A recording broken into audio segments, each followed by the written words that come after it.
J'ai discuté avec vous, vous m'avez souvent parlé du fait que le meilleur déchet, c'est celui qu'on ne produit pas, et vous m'avez parlé du principe des 5 R. Alexandre, est-ce que vous pouvez nous expliquer un peu rapidement ce sont ces 5 R, et puis après on rentrera dans les détails. Oui, bien sûr. Alors, c'est vrai que je pense qu'il n'y a pas une seule personne ici qui pourra dire que la méthode pour réduire ses déchets, c'est pas ça, justement, c'est 5 R. Donc, le principe, en fait, c'est de dire que tout ce que je peux refuser, je le refuse. Donc, un exemple, c'est quand je vais au supermarché, si on me propose un sac plastique et que j'en ai pas besoin, je le refuse. Si c'est pour le jeter 3 secondes après, clairement, j'en ai pas besoin, donc autant le refuser. Tout ce que, après, je peux réduire, je le réduis. Donc, est-ce que j'ai besoin d'autant de X ou autant de Y. Donc c'est, par exemple, ça peut être le cas pour les emballages. C'est est-ce que j'ai besoin que ce soit emballé 3 fois dans du plastique? Non, déjà qu'une fois, ça reste à démontrer. Mais donc peut-être qu'on peut avoir des emballages et choisir des emballages qui sont, enfin, où c'est quelque chose qui serait enveloppé qu'une fois. Après, et donc il y a une méthodologie. Cette méthodologie, en fait, c'est on doit à chaque fois essayer d'appliquer le R supérieur, donc le refus, et après petit à petit descendre. Donc après, donc le refuser, on a le réduire. Après, on a le réparer aussi. Donc tout ce que je peux réparer, je le répare. Des chaussures qui sont cassées, par exemple, plutôt que qui sont trouées, je peux très bien les emmener chez le cordonnier. En plus, ça crée de l'emploi.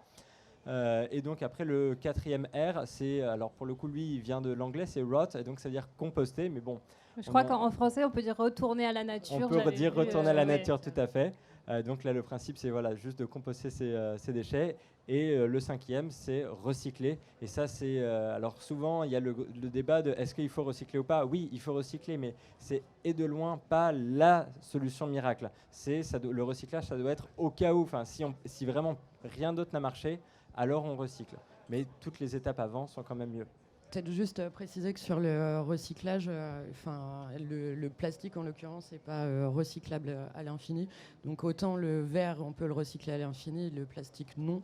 Donc justement cette matière-là, autant l'éviter, donc refuser, réduire. Et donc réduire, c'est aussi changer sa consommation, donc en passant par des gestes, par le vrac, pour fabriquer ses produits ménagers, utiliser plutôt des savons que des gels douche. Voilà, ces choses-là. Mais surtout garder en tête que donc, oui, le recyclage, déjà, c'est polluant, c'est énergivore. Et notamment donc, pour le plastique, il faut faire des broyades de plastique, ça crée des microparticules qui vont s'envoler, qui après vont retomber dans les pluies, dans les océans, asphyxier nos océans. Donc voilà, ce recyclage-là, bon, c'est... Voilà. Et il faut savoir que c'est pas parce qu'on met quelque chose dans la poubelle jaune qui va être recyclé. C'est aussi ça, c'est-à-dire qu'aujourd'hui, on ne sait pas recycler toutes les sortes de plastique. Parce qu'il faut développer des filières, il faut donc avoir un gisement suffisant pour développer une chaîne industrielle, etc. Donc l'idée vraiment, c'est ne plus produire de déchets. Posez-vous la question à chaque fois que vous avez besoin de quelque chose, au-delà des 5 R, est-ce que j'en ai besoin pour combien de temps, et du coup est-ce que je peux pas l'emprunter à mon voisin, est-ce que je peux pas le troquer avec quelqu'un, est-ce que j'ai besoin de l'acheter, si j'ai besoin vraiment de l'acheter, est-ce que je dois l'acheter neuf, parce que c'est toujours moins de matière produite. Et vraiment, ayez en tête que recyclable ne veut pas dire recycler, de la même manière que tout ne se recycle pas, même si on vous facilite la vie en le mettant dans votre poubelle d'ordures ménagères, en tout cas dans la poubelle jaune, et que c'est collecté. Donc vraiment, évitez les déchets au maximum. Peut-être un petit truc pour compléter ce que tu as dit, c'est aussi de ne pas avoir peur de pas faire quelque chose de parfait. On est tous des êtres imparfaits. Et donc, c'est pas parce que le zéro déchet, quand on entame une démarche, on va pas y arriver du jour au lendemain. Mais c'est pas grave. Le principal, c'est de commencer la démarche et d'avancer, pas par pas. Donc, peut-être on peut. Moi, j'invite en tout cas tout le monde à tous les jours se mettre un défi. Donc, par exemple, commencer par chaque jour refuser un déchet. Enfin, ce qui devrait être un déchet, donc que ce soit refuser un sac plastique ou refuser un autre emballage, et petit à petit progresser, changer nos habitudes de consommation petit à petit. Il faut pas se dire bon à partir d'aujourd'hui je vais être irréprochable. c'est impossible. C'est impossible, c'est contraignant et on n'y arrive pas et ça tient 2 jours et au bout de 2 jours, on va manger chez McDo donc ça ne sert plus à rien. C'est comme les régimes en fait. Voilà, c'est ça. Vous rencontrez des gens que vous essayez de sensibiliser, notamment Plastic Attack. Qu'est-ce qui les freine, les personnes, à s'engager dans ce type de démarche Nous, souvent, on nous dit que c'est le zéro déchet, c'est pour les bobos. C'est souvent ce qui revient. Et on essaye de leur prouver que non. Et du coup, on propose des recettes aussi. Parce que souvent, on a ce qu'on retrouve, c'est qu'ils nous disent que c'est trop cher. Ce qui peut être un frein et ce qui peut être vrai. Sur, par exemple, un shampoing solide, ça va coûter 10-15 euros. Pour une famille aux revenus modestes, voilà. Mais de faire soi-même, ça fait tomber à 3 euros. Après, maintenant, il y a la grande distribution qui commence à s'y mettre aussi, donc les coûts aussi commencent à être réduits. Et de faire soi-même, forcément, c'est beaucoup moins cher. On utilise beaucoup moins de produits. Donc voilà, on essaye vraiment de leur montrer ça. Après, il y a des exemples aussi typiques. Moi, je leur dis que plutôt que d'aller faire des courses, prendre des packs d'eau qui coûtent cher, qui sont lourds, les remonter, après ressortir la poubelle, moi, je prends ma gourde, j'ouvre le robinet et puis voilà. Donc là, j'ai gagné du temps, quoi. Et plus sa poubelle est forcément réduite et petite, moins on la sort souvent, donc on gagne aussi beaucoup de temps. Il y a après, le zéro déchet, c'est aussi du minimalisme et ne pas se laisser avoir par les sirènes de la consommation et de réduire et de prendre que ce qui est nécessaire. Est-ce que j'ai besoin de 10 crèmes ? Non, j'en ai besoin d'une, ou d'une huile pour le savon, un savon qui fait tout. Le savon de Marseille, il va faire la vaisselle. Après, ça peut servir aussi de produit ménager. Donc du coup, en fait, on réduit considérablement le budget, le temps aussi pour aller chercher tout ça, pour porter tout ça, pour aller à la poubelle. Donc recycler des choses qui sont complètement évitables et absolument inutiles. En plus, l'une des intoxications qui est la plus courante, c'est quand même par les produits ménagers, donc chez soi, la pollution de l'air, donc qui est due aux produits ménagers, qui sont hyper toxiques. Donc voilà, avec du vinaigre blanc, bicarbonate, du savon de Marseille, tout ça c'est réglé et puis il suffit d'ouvrir les fenêtres. Du coup, le budget est carrément très allégé. Donc voilà, on leur prouve que c'est aussi économique. C'est écologique et économique et c'est sain pour l'environnement et la santé. Ça va de pair, forcément. Nous, on est parti d'un constat, c'était qu'il y avait des personnes qui avaient une vraie sensibilité sur les impacts environnementaux des déchets, mais il y a aussi une grande partie de la population qui est vraiment pas du tout sensibilisée sur cette production de déchets. Et on est parti du constat que demander aux gens de partir directement sur du zéro déchet, c'était peut-être un peu difficile. Et donc, nous, ce qu'on s'est fixé comme objectif, c'était plutôt d'abord de les faire se rendre compte de la quantité de déchets qu'ils produisent. C'est pour ça que j'aime beaucoup ce qu'a fait Plastic Attack. Avec, la mascotte qui porte... Justement, ça rejoint ce que tu dis. Et c'est vrai que nous, dans les magasins, on a beaucoup de personnes qui ne sont pas du tout sensibles à l'environnement.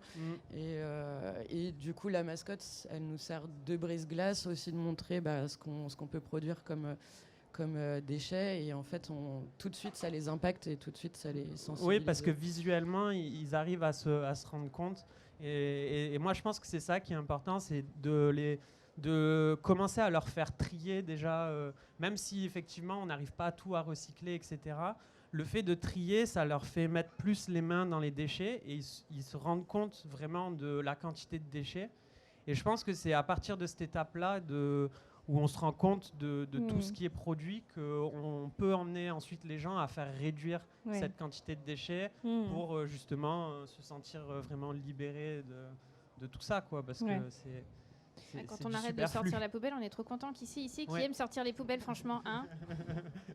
Je souhaiterais pas rebondir, mais faire un complément, puisqu'on parle de ces petits déchets, mais il y a aussi tout ce qu'on abandonne dans nos rues, les canapés, je passe les téléviseurs, les micro-ondes et autres. Il faut savoir que maintenant, dans nos déchetteries, je suis très fier de ça, c'est qu'on a créé des ressourceries. Donc là, on en a 3 en expérimentation à Marseille. Ça va s'élargir sur l'ensemble de nos déchetteries sur le territoire. Très heureux. C'est-à-dire qu'en clair, vous allez aller en déchetterie, vous avez forcément peut-être un canapé qui est encore utilisable. Donc vous avez un micro-ondes qui fonctionne. Pourquoi le jeter? Donc voilà, là nous on a des contrats avec des associations et ils récupèrent tout pour leur association qui vont revendre à un coût ridicule et ça évite d'aller encore partir en centre de tri pour être broyé ou recyclé sur ce qu'on peut recycler. Voilà, donc les ressourceries, s'il y en a parmi vous qui en connaissent et qui veulent se développer, n'hésitez pas à contacter, on sera là pour vous accompagner. Voilà. Qu'est-ce que vous mettez en place pour réduire votre consommation? C'est de dire on est citoyen chez soi, mais on peut aussi l'être en entreprise et on doit aussi l'être en entreprise. Et justement, par exemple, nous, quand on a du mobilier ou même de la bureautique qu'on n'utilise plus ou en tout cas qui peut être réparé, mais que nous, aujourd'hui, à Table de Canard, on ne sait pas faire, on va aller le déposer, la bureautique, dans une association qui va aller réparer les ordinateurs, les claviers, les tapis de souris, etc. Ou par exemple, là, on a des projets de travaux pour des nouveaux bureaux. On va d'abord, avant de dire, OK, on veut du neuf, on veut tout refaire pour que ce soit beau, qu'est-ce qu'on peut réparer, upcycler, refaire. Et il y a énormément d'acteurs à Marseille, justement, comme ici Marseille, etc., où il y a énormément d'artisans qui peuvent upcycler le mobilier pour en faire du beau avec de l'ancien. Voilà. Donc ça, c'était la partie plus pour rebondir à ce qui a été dit. Et ensuite, nous, en tant que tel, donc, pour notre activité de traiteur, donc le secteur de la restauration, c'est un secteur qui a un impact environnemental qui est fort et qui touche énormément de sujets, notamment le sujet de l'approvisionnement. Donc aujourd'hui, à Table de Canard, on a une vraie réflexion et une vraie démarche pour se dire, on va aller s'approvisionner autant qu'on peut en local, en bio quand ça a du sens, pour minimiser notre impact environnemental et favoriser les circuits courts. On va également avoir une vraie réflexion autour des déchets, et notamment les contenants en font partie. Et donc on va mettre en place le tri des 5 flux, donc le métal, le carton, etc. Mais en amont, on va se dire, OK, qu'est-ce qu'on peut justement réduire pour ne plus avoir ces déchets plastiques produits?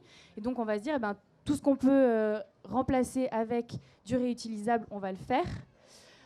Parfois, on a encore du mal à trouver des solutions, même si on essaye d'échanger avec nos fournisseurs pour aussi nous les challenger, pour qu'ils essayent d'aller plus loin et qu'ils réfléchissent aux produits qu'aujourd'hui ils nous proposent. Et quand on va avoir ces déchets qui vont rester, se dire on va les trier avec, et ça c'est important aussi, des partenaires qui peuvent nous assurer et qui ont une totale transparence sur les filières de recyclage proposées, parce que c'est aussi important que nous, ce qu'on disait, tout ce qui va dans la poubelle jaune n'est pas forcément recyclé, nous de s'assurer de savoir où vont les déchets qui vont être collectés par nos prestataires. Ou encore, nous, pour les déchets de la cuisine, parce que ça représente aussi un volume important, on a mis en place des composts sur site, des composteurs sur site où on va aller composter tous les déchets de cuisine. Donc voilà, il y a énormément de choses, mais on va dire que ces deux sujets-là, de l'approvisionnement pour nous et de la gestion des déchets pour un traiteur, c'est primordial. Donc il y a les opérations de ramassage. Est-ce que vous pouvez nous raconter un petit peu comment se passe par exemple le World Cleanup Day ou le tarpin propre, un peu comment ça se passe? Qu'est-ce que vous essayez de mettre en place pour que ça marche et pour que ça donne envie aux gens de s'intéresser à ces sujets-là, les déchets qui sont a priori pas très sexy?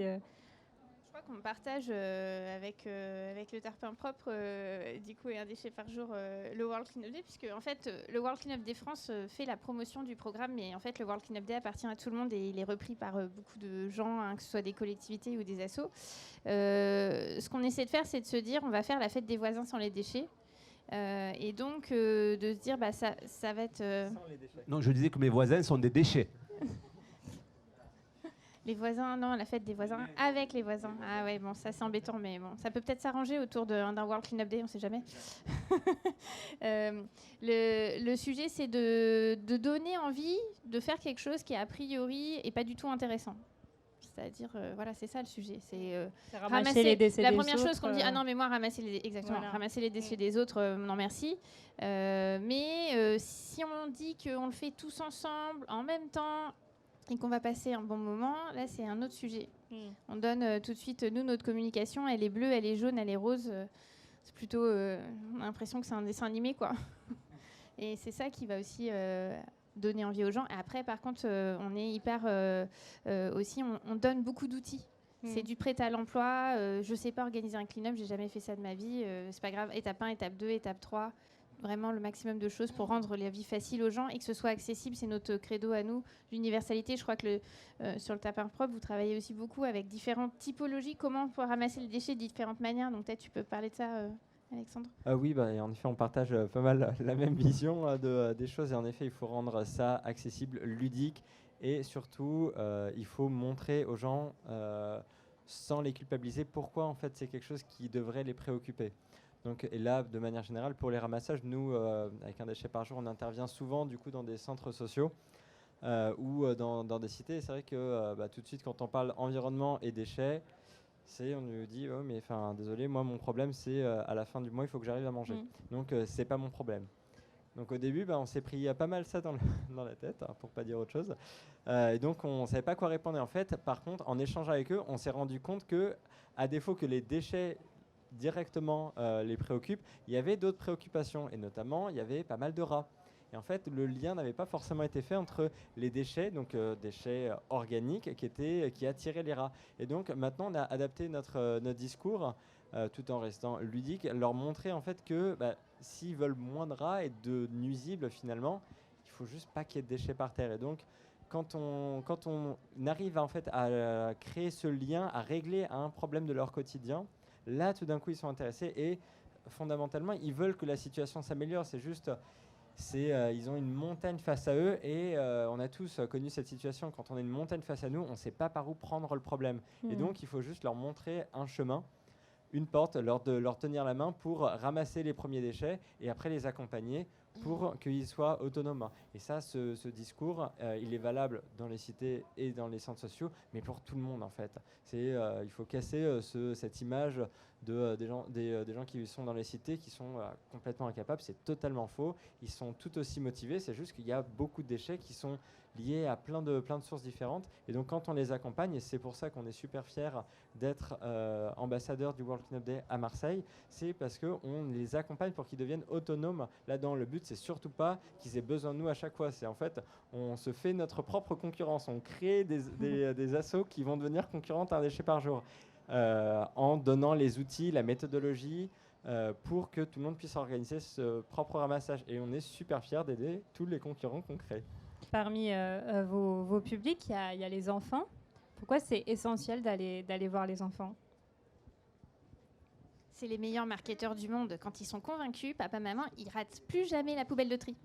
Et quelle stratégie vous mettez en place, par exemple, à Plastic Attack France, quand vous êtes au contact d'enfants ? Comment vous leur parlez de ça ? Et quel est leur ressenti par rapport à ces sujets-là, a priori ? Nous, c'est vrai que, par exemple, on a des animations qu'on fait dans les magasins. Et c'est vrai que, je ne sais pas si vous avez vu notre stand, mais on a une piscine de déchets. Donc, c'est une animation pour que les enfants viennent pêcher et dépolluer. Donc, la piscine représente l'océan du futur. Donc, il y a écrit « Venez dépolluer l'océan du futur ». Sachant qu'en 2050, il y aura plus de plastique que de poissons dans les océans. Et donc, du coup, c'est une pêche aux déchets. Et donc, du coup, nous, c'est vraiment un attrape-parents, en fait. Donc, on se sert de cette animation pour tous les parents qui sont récalcitrants. En fait, c'est vraiment... Autre outil, même technique, quoi. Du coup, après, ils sont coincés, ils sont obligés de rester, ils sont obligés de nous écouter. Donc, on a un discours pour les enfants. Après, effectivement, ils sont convaincus. Et du coup, ils challengent leurs parents et leur disent... parce qu'on a des gestes pour consommer, réduire son usage de plastique et de déchets. Et donc, du coup, on les challenge et c'est eux qui vont aller challenger leurs parents. C'est aussi ce qu'on fait lors de nos interventions scolaires et ce qu'on fait aussi avec les collectivités. Et donc, du coup, oui, les enfants, comme tu disais, une fois qu'ils sont convaincus, les parents, ils suivent. Et est-ce que sensibiliser les adultes, c'est un exercice qui est beaucoup plus difficile que les enfants ? Ça dépend lesquels. Ouais. Moi, je pense que c'est un exercice qui est sûrement plus difficile parce que on demande à des personnes qui ont eu des habitudes pendant longtemps, surtout des personnes qui vont être plus âgées, où ils ont vécu une période où on leur parlait pas du déchet, on leur parlait pas des problématiques liées à l'environnement. Et donc, c'est plus difficile de leur faire se rendre compte de l'urgence, alors qu'avec des enfants, forcément, ils naissent dans un monde où l'urgence, on la voit tous les jours. Et donc, moi, je pense aussi que ça passe par les enfants, parce que il y a beaucoup de parents qui nous m'ont déjà dit qu'en fait, ils se sentent coupables quand en fait, c'est l'enfant qui fait la remarque de pourquoi on ne fait pas le tri alors qu'on fait le tri à l'école, par exemple. Donc c'est pour ça que je pense que c'est des opérations qui sont importantes à faire dans les écoles, dans les cantines scolaires, pour justement essayer d'atteindre plus profondément les adultes. Ça marche. Est-ce que quelqu'un a quelque chose à ajouter pour conclure ce débat ? Moi, je voudrais peut-être ajouter quelque chose par rapport aux collectivités. Il y a une association en fait, qui regroupe plus de 170 collectivités qui s'appelle l'Association des villes pour la propreté urbaine, qui est un excellent terreau en fait, pour échanger les bonnes pratiques entre collectivités territoriales. Et on travaille avec eux maintenant depuis 2 ans pour justement voir comment est-ce qu'on accompagne en fait, la dynamique citoyenne et on la met bien en lien avec les collectivités pour bien travailler ensemble. Et voilà, je voulais en parler parce que je pense qu'il y a peu de gens qui savent que cette association existe. Elle fait un travail vraiment super pour pouvoir travailler aussi sur de la mesure d'impact, en fait, évaluer au fur et à mesure et trouver des meilleurs gestes pour faire en sorte que les déchets s'arrêtent, tout simplement.